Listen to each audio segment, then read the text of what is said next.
I am back and I feel so great. As you may know, I've been on a bit of a YouTube break / social media break since about mid-December 2022. And honestly, it has been so good for me. It's exactly what I needed for my mental health. One of the major things that helped me to realign was the Awaken the Dream retreat that I went on from January 5th to the 10th. I am honestly so excited to share that experience with you guys, and I cannot wait until that video comes out. I am grateful for that experience. It was transformative in so many ways. In the meantime, I wanted to come back and make this video to share with you some changes that I'm making to my lifestyle for 2023. Honestly, guys, the retreat really helped set me up for success. In 2022, I really slacked and it took such a toll on my mental health, but we are doing things differently this year. So without any further ado, here are the healthy habits that I am fully committing to in 2023. Number one, having an actual consistent healthy morning routine. I made a video at the end of 2022 about my spiritual flow routine, and though there are definitely elements in that routine that I still live by, one of the biggest goals that I shared with you in that video was having a consistent yoga practice, something that I have always struggled with to stick to in previous years until now. We had consistent daily early morning meditation and yoga led by Andrew Seven-Seeley at the retreat every single day. And this was the perfect experience for me personally to really kickstart this healthy habit. So as soon as I got home, I continued this practice because I wanted to move with that momentum. And guys, it has worked tremendously for me. I am happy to say that I have been waking up at 6 a.m. every single morning, except weekends. I allow myself a little bit of flexibility on weekends. However, weekdays, 6 a.m. start, I get up, I meditate for about 10 to 20 minutes, give or take, depending on what I'm feeling, depending on what meditation I find.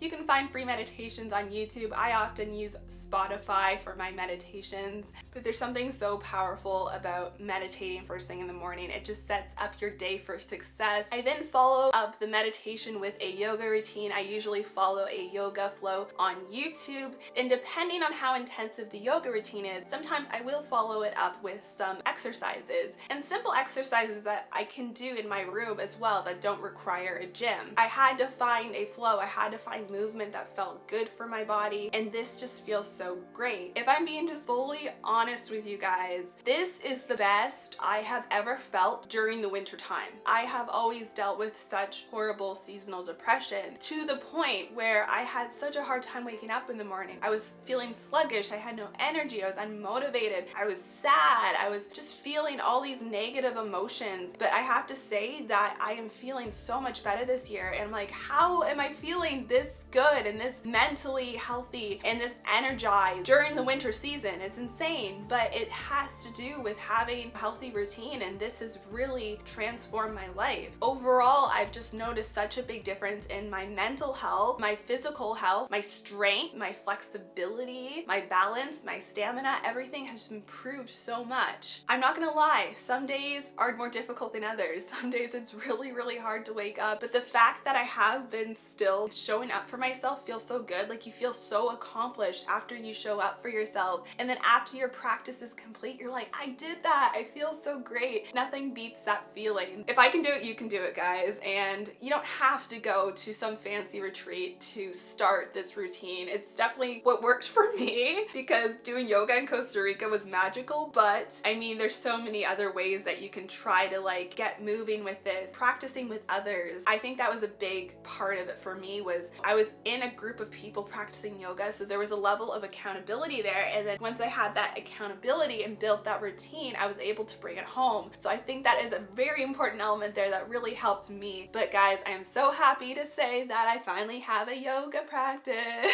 Number two, healthy eating and meal prep. After eating healthy plant-based meals for a week straight in Costa Rica, I was so inspired. I'm like, I feel energized. I feel so good. I'm not bloated at all. This is great. And I just had to bring those habits home with me. One of my biggest weaknesses in previous years was prioritizing my work and creating content over my own personal health. Meals were an afterthought. My health was an afterthought. I'd work and work and work and work for hours on end until I was hangry, and it was literally too late for me to go and even think about what I'm gonna make and then meal prep and cook and all of that, like I was starving. So I would grab the quickest thing that there was there for me to eat. It just wasn't good for me. It wasn't energizing me. Since being home, I've set aside time to prep, to plan out what I'm gonna make for the week. Now the cool thing is when you do meal prep, it doesn't take as much time as you think. You set aside a few hours to get it all,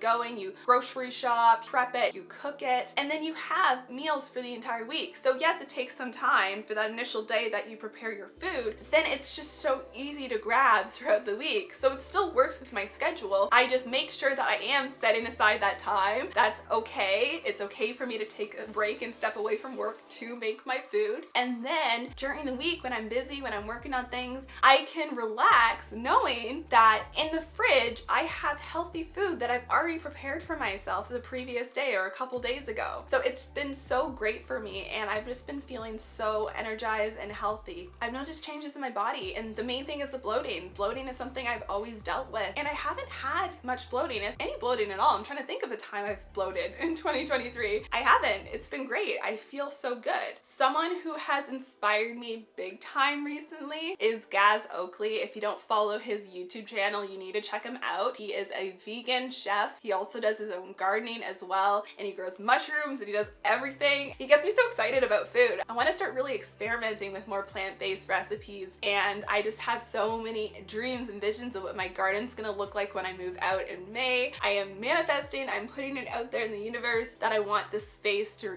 have a garden and yeah, do all these things. So I'm really excited and we're manifesting it. The next habit that I am bringing back in 2023 is journaling. And if you guys have followed me for a while, you'll know that I've definitely been into journaling before. It was one of those things that was a priority and it was consistent for me at the beginning of my spiritual practice, but I kind of fell off that habit. I just didn't prioritize it enough. And honestly, I got a little overwhelmed. I think allowing myself more freedom and flow with writing and not putting expectations on how much I should be writing is going to be very helpful for me. Also kind of stepping a little bit away from guided journals. I am still using a guided journal, but it doesn't have as many journaling prompts as previous journals I've used. So it allows me a little bit more freedom, which I like. I actually kind of get overwhelmed by too much guidance in journals. I like to just be able to freely write what I want to write when I want to write it, not feel like I have to fill in all these boxes and fill in all these lines every single week or every single day. It's just too frustrating for me. I've been journaling daily, a little bit after yoga, sometimes a little at the end of the day, and I've been keeping track of my daily schedule. I've been keeping track of my mood, things that I'm eating. Sometimes I'll even reflect on the day. I'll reflect on things that were great that happened that I want to remember,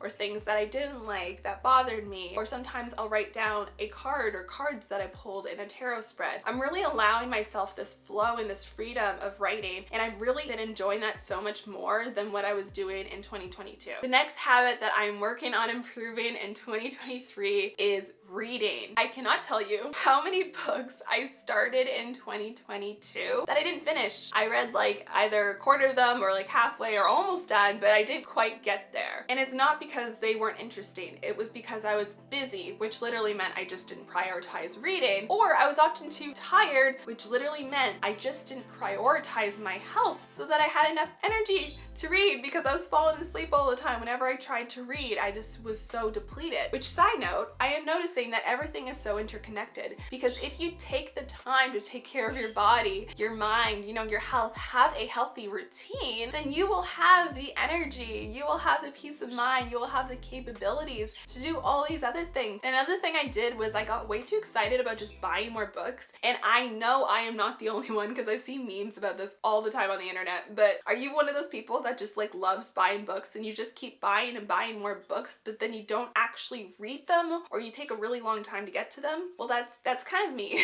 Except I've at least started all of them, I just haven't finished them. That is something I am working on in 2023. I am working to finish all the books that I started in 2022. I'm not buying any more books, no more book hauls. I am literally not allowed to do another book haul until I finish my books that I'm currently reading. Number 5, I am not forcing inspiration. This was one of the main things that burnt me out last year. I was forcing myself to keep up with with this hustle culture to constantly push out content. And honestly, I was running low on inspiration. I was so exhausted. I wasn't taking care of myself, but I kept creating anyways because I'm like, I've got a schedule. I gotta get a video out next week and the week after that and the week after that. Where was I pulling inspiration from? I don't actually know at this point because nothing was flowing properly. I wasn't feeling good. You guys may have not noticed, but like I can tell you behind the camera, I was not doing well. You cannot create from this place of depletion. It's like trying to pour from an empty cup. I was so tired. Everything in me was telling me to slow down. I was sharing wisdom from my heart that I knew was the truth to help other people, but I was not allowing myself the space and time to practice these things for me. I connected my worthiness to my productivity, and that is not where our worthiness comes from. So this year I am doing things differently. I am not hustling at an unhealthy pace, but rather creating conscious content when I am inspired to. And I do understand the importance of consistency, but I don't believe that consistency should overrule my mental health. This year I am prioritizing quality over quantity. If it takes a couple weeks for me to work on a video to really create something that I'm proud of, something that I know will really help other people, and I may miss a week of uploading, that is okay. Or if I'm not doing well, if I'm going through a challenge, if I'm going through something that I need to process, I'm gonna allow myself the space and the time to do that. I'm not gonna prioritize pushing out content over my own well-being. No more unnecessary hustling and rushing. I know that I can make a greater impact when I embrace balance in my own life.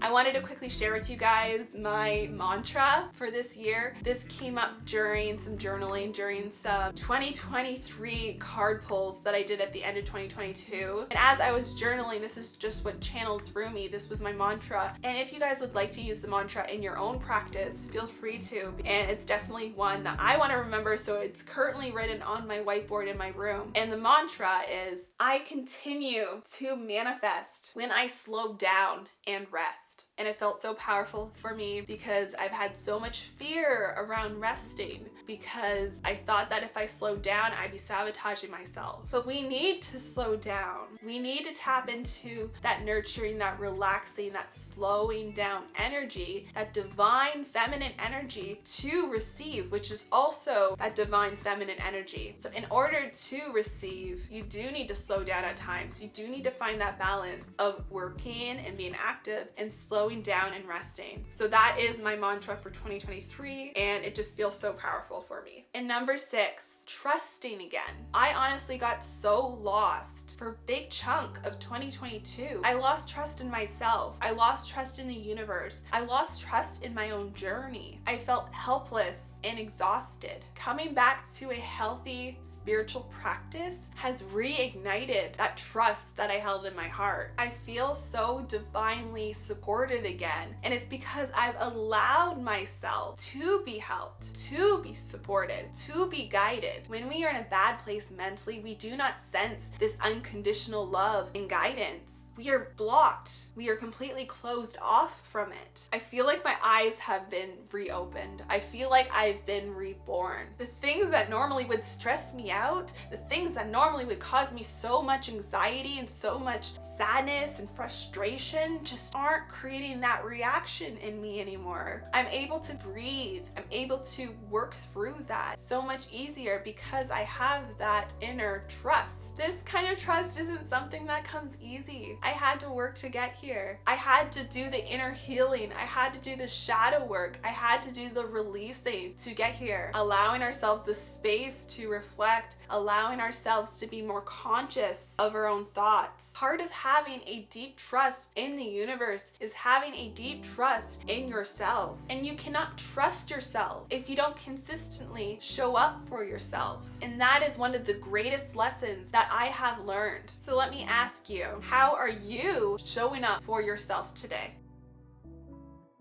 Thank you so much for watching, guys. If you want more conscious content like this, make sure you like, comment, and hit that subscribe button. I am so excited for the future of this channel. It's only gonna get better from here. Lots of inspiration, lots of magic, and a very exciting journey. I love you all, and I'll see you guys again soon. Take care. Bye-bye.